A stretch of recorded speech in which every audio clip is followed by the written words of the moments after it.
Hello every one, അസ്സലാമു അലൈക്കും. എല്ലാവരും സുഖമായിരിക്കുമെന്ന് കരുതുന്നു. അപ്പോൾ ഇന്ന് നമുക്ക് ലഞ്ചിനും ഡിന്നറിനൊക്കെ ഉണ്ടാക്കാൻ പറ്റുന്ന നല്ലൊരു റെസിപ്പി ആയിട്ടാണ് വന്നിട്ടുള്ളത്. അപ്പോൾ ഇത് കാണുമ്പോൾ തന്നെ ചിലർക്കൊക്കെ മനസ്സിലായിട്ടുണ്ടാകും, മക്ലൂബയാണ്. അപ്പോൾ നമ്മൾ ചിക്കൻ മക്ലൂബൊക്കെ കഴിച്ചിട്ടുണ്ടാവുമല്ലോ അല്ലേ. അപ്പോൾ ഞാനിത് ബീഫ് കൊണ്ടാണ് ഉണ്ടാക്കിയിട്ടുള്ളത്. ബീഫ് മക്ലൂബയാണ്. അപ്പോൾ നല്ല ടേസ്റ്റ് ഉണ്ടായിരുന്നു കേട്ടോ. അപ്പോൾ നമുക്കത് എങ്ങനെയാണ് ഉണ്ടാക്കുന്നത് നോക്കാം. ഞാനിവിടെ 2 കപ്പ് ബാസ്മതി റൈസാണ് എടുത്തിട്ടുള്ളത്. അത് നന്നായി ഒന്ന് കഴുകിയ ശേഷം ഒന്ന് അരമണിക്കൂർ വെള്ളത്തിൽ കുതിർത്ത് വെക്കാം. പിന്നെ ഞാനിവിടെ 1 കിലോ ബീഫാണ് എടുത്തിട്ടുള്ളത്. അതൊന്ന് ക്ലീൻ ചെയ്ത ശേഷം ഒന്ന് ചെറിയ പീസായി കട്ട് ചെയ്തിട്ടാണ് ഞാൻ എടുത്തിട്ടുള്ളത്.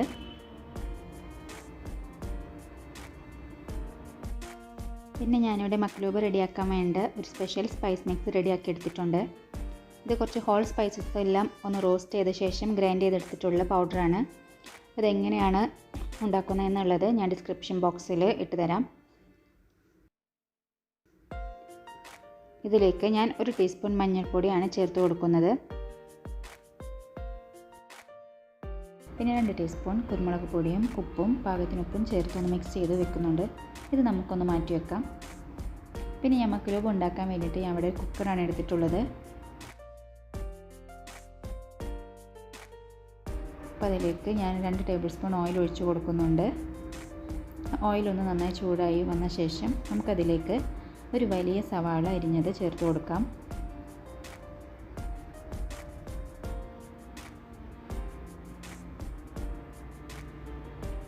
സവാള നമുക്ക് നന്നായി ഒന്ന് വഴറ്റിയെടുക്കണം.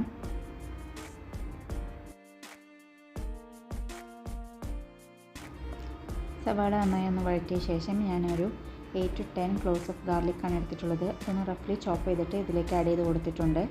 ഞാൻ ഗാർലിക്കിൻ്റെ പച്ചമണം എല്ലാം ഒന്ന് പോകും വരെ 1 മിനിറ്റ് ഒന്ന് ഞാനൊന്ന് സോട്ട് ചെയ്തെടുക്കുന്നുണ്ട്.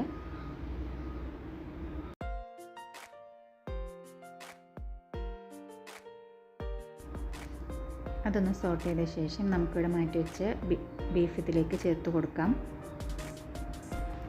ബീഫ് ഒന്ന് ഇളക്കി കൊടുത്ത ശേഷം നമുക്കിതിലേക്ക് നമ്മുടെ സ്പൈസ് മിക്സ് ഇട്ട് കൊടുക്കാം. നമ്മൾ നേരത്തെ റെഡിയാക്കി വെച്ചിട്ടുള്ള സ്പൈസ് മിക്സ് ഇവിടെ ഫുള്ളും ഞാൻ ഇട്ട് കൊടുത്തിട്ടുണ്ട്. പിന്നെ ഒരു ഡ്രൈ ലെമണും പിന്നെ ഒരു ബീഫ് സ്റ്റോക്കും ഞാനിവിടെ ചേർത്ത് കൊടുക്കുന്നുണ്ട്.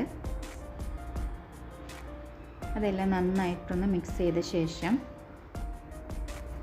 4 ഗ്ലാസ് വെള്ളം ഇതിലേക്ക് ചേർത്ത് കൊടുക്കാം. നമ്മൾ ഈ മസാല മിക്സിൽ തന്നെയാണ് ഇനി ചോറും വെക്കാൻ പോകുന്നത്. അതുകൊണ്ടാണ് ഞാനിവിടെ ഇപ്പോൾ 4 ഗ്ലാസ് വെള്ളം ചേർത്ത് കൊടുത്തിട്ടുള്ളത് കേട്ടോ. ഇതിന് ഹൈ ഫ്ലെയിമിലിട്ട് നന്നായി ഒന്ന് തിളപ്പിച്ചെടുക്കണം. ഇത് നന്നായി തിളച്ച് വരുമ്പോൾ നമുക്ക് കുക്കറിൻ്റെ മൂടി ഒന്ന് അടച്ചിട്ട് ഹൈ ഫ്ലെയിമിൽ തന്നെ 1 വിസിൽ വരുമ്പോഴും പിന്നെ ലോ ഫ്ലെയിമിലിട്ട് 2 വിസിൽ വരും വരെ ഒന്ന് നമുക്ക് ബീഫ് ഒന്ന് വേവിച്ചെടുക്കാം. പിന്നെ ഓരോ ബീഫിൻ്റെ വേവ് അനുസരിച്ചിരിക്കും കേട്ടോ ഈ വേവ്. ചിലർക്ക് ഇതിൽ കൂടുതൽ വിസിൽ വേണ്ടി വരും. അപ്പോൾ അത് നോക്കി നിങ്ങൾ എടുക്കുക. ഇനി ഞാനിവിടെ ഒരു ഫ്രൈ പാനിൽ 2 ടേബിൾ സ്പൂൺ ഓയിൽ ഒഴിച്ചിട്ടുണ്ട്. അത് നന്നായി ഒന്ന് ചൂടാക്കി കുറച്ച് വെജിറ്റബിൾസ് നമുക്കത് ഫ്രൈ ചെയ്തെടുക്കാനുണ്ട്. ഞാനിവിടെ 2 മീഡിയം ക്യാരറ്റ് സ്ലൈസ് ചെയ്തിട്ടാണ് എടുത്തിട്ടുള്ളത്. അത് നമുക്ക് ഫ്രൈ ചെയ്തെടുക്കണം. മീഡിയം ടു ഹൈ ഫ്ലെയിമിൽ ഇട്ടിട്ടാണ് ഞാൻ ഇവിടെ ഫ്രൈ ചെയ്തെടുക്കുന്നത്. ക്യാരറ്റ്സ് എല്ലാം നന്നായി ഫ്രൈ ചെയ്ത ശേഷം നമുക്കിതൊരു ടിഷ്യൂ പേപ്പറിലേക്ക് മാറ്റി വെക്കണം. അപ്പോൾ ഇതിലെല്ലാം നന്നായി ഓയിലുണ്ടാവും. അപ്പോൾ ടിഷ്യൂ പേപ്പറിൽ നന്നായി കട്ടിയിൽ തന്നെ എടുത്തിട്ട് ക്യാരറ്റ്സ് എല്ലാം മാറ്റി വെക്കാം കേട്ടോ. ഈ ടൈം കൊണ്ട് നമ്മുടെ കുക്കറും ഇപ്പോൾ 3 വിസിലായിട്ടുണ്ട്. ഇനി നമുക്ക് ഫ്ലെയിം ഓഫ് ചെയ്ത് വിസിൽ പ്രഷർ പോകും വരെ ഒന്ന് മാറ്റി വെക്കാം. ഞാനിവിടെ മറ്റ് വെജിറ്റബിൾസ് എല്ലാം ഫ്രൈ ചെയ്തെടുക്കുന്നുണ്ട്. ഞാനിവിടെ ഒരു മീഡിയം പൊട്ടറ്റോ സ്ലൈസ് ചെയ്തതും പിന്നെ ഒരു ടൊമാറ്റോ പിന്നെ ഒരു ഓണിയൻസ് സ്ലൈസ് ചെയ്തിട്ട് അതൊന്ന് ഫ്രൈ ചെയ്തെടുക്കുന്നുണ്ട്.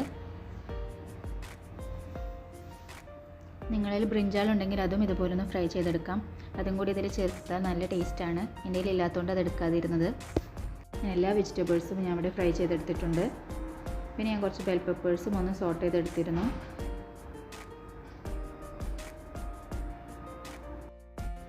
കുക്കറിൻ്റെ പ്രഷറെല്ലാം നന്നായി പോയ ശേഷം മാത്രം കുക്കർ ഓപ്പൺ ചെയ്യുക. അപ്പോൾ അതിലെ ഓയിലെല്ലാം നമ്മുടെ ബീഫിൻ്റെയും ഇതിലുള്ള ഓയിലെല്ലാം സെപ്പറേറ്റ് ആയിട്ടുണ്ട്. നമ്മുടെ മക്ലൂബക്കുള്ള ബീഫ് ഇവിടെ റെഡി ആയിട്ടുണ്ട്. ഇത് നിങ്ങൾക്ക് വേണമെങ്കിൽ ഒന്ന് ഫ്രൈ ചെയ്തിട്ടും എടുക്കാം കേട്ടോ. ഞാൻ ഇവിടെ ഫ്രൈ ഒന്നും ചെയ്യുന്നില്ല, ഡയറക്റ്റ് ഇത് അങ്ങനെ യൂസ് ചെയ്യാണ് ചെയ്യുക. അപ്പോൾ വേണമെങ്കിൽ ഫ്രൈ ചെയ്തെടുത്താലും ടേസ്റ്റ് തന്നെയാണ്. നമുക്കതൊന്ന് മാറ്റി വെക്കാം. മസാലയിൽ തന്നെയാണ് നമ്മൾ റൈസും കുക്ക് ചെയ്തെടുക്കാൻ പോകുന്നത്. അപ്പോൾ അതിന് മുന്നേ എല്ലാം ബീഫ് പീസസ് എല്ലാം നമുക്കിതിൽ നിന്ന് മാറ്റി വെക്കാം. ഇനി നമുക്കിതിലേക്ക് നമ്മൾ നേരത്തെ കുതിർത്തി വെച്ചിട്ടുള്ള അരി ചേർത്ത് കൊടുക്കാം. ആ അരി ഹൈ ഫ്ലെയിമിലിട്ടിട്ട് തന്നെ നന്നായിട്ടൊന്ന് തിളപ്പിച്ചെടുക്കണം. അത് നന്നായി തിളപ്പിച്ച ശേഷം ഇതുപോലെ വെള്ളം ഓൾമോസ്റ്റ് ഒന്ന് വറ്റി വരുമ്പോൾ ഒരു 1/4 ഭാഗം വെള്ളം മാത്രമേ പാടുള്ളൂ.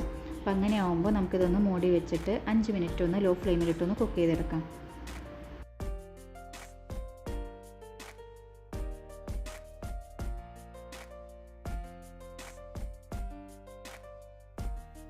നമ്മുടെ മക്ലൂബ റൈസും ഇവിടെ റെഡി ആയി കഴിഞ്ഞിട്ടുണ്ട്.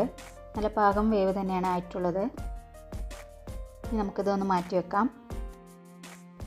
നമുക്ക് മക്ലൂബ ഇനി ഒന്ന് അസംബിൾ ചെയ്തെടുക്കാം. അതിനുവേണ്ടി ഞാനിവിടെ ഒരു കാസറോളാണ് എടുത്തിട്ടുള്ളത്. അതിലേക്ക് ഞാൻ ഫസ്റ്റ് ലെയറായിട്ട് ഏറ്റവും താഴെ കുറച്ച് വെജിറ്റബിൾസ് ആഡ് ചെയ്ത് കൊടുക്കുന്നുണ്ട്. അതിനുശേഷം നമ്മൾ കുക്ക് ചെയ്തെടുത്തിട്ടുള്ള ബീഫ് സെക്കൻഡ് ലെയറായിട്ട് ഇട്ട് കൊടുക്കുന്നുണ്ട്. അതിന് മുകളിലായിട്ട് നമുക്ക് കുറച്ച് റൈസ് ആഡ് ചെയ്ത് കൊടുക്കാം. ഇനി നമുക്ക് കുറച്ച് വെജിറ്റബിൾസും കൂടി ഇതിൻ്റെ ടോപ്പിലേക്ക് ഒന്ന് അസംബിൾ ചെയ്ത ശേഷം ഒന്ന് പതുക്കെ പ്രസ് ചെയ്ത് കൊടുത്തിട്ട് ഇതൊന്ന് മൂടി വെച്ച് നമുക്കൊന്ന് ദമ്മാക്കി എടുക്കണം. ഞാനിത് ഓവനിൽ വെച്ചിട്ടാണ് ദമ്മാക്കി എടുക്കുന്നത്. അപ്പോൾ അതുകൊണ്ടാണ് ഞാൻ ഈ കാസറോൾ എടുത്തിട്ടുള്ളത്. നമുക്കിത് ഡയറക്റ്റ് സ്റ്റൗ ടോപ്പിലും അങ്ങനെ ചെയ്തെടുക്കാം. നമ്മൾ നോർമൽ ബിരിയാണിയൊക്കെ ദം ചെയ്തെടുക്കുന്നത് പോലെ ചെയ്തെടുക്കാം കേട്ടോ. ഇത് 5 മിനിറ്റ്സ് ലോ ഫ്ലെയിമിൽ ദം ചെയ്ത ശേഷം ഞാനിവിടെ ഒരു പ്ലേറ്റിൽ ഒന്ന് അപ്സൈഡ് ഡൗൺ ആക്കി വെച്ചിട്ടുണ്ട്. നമുക്കത് പതുക്കെ ഒന്ന് ലിഫ്റ്റ് ചെയ്യാം.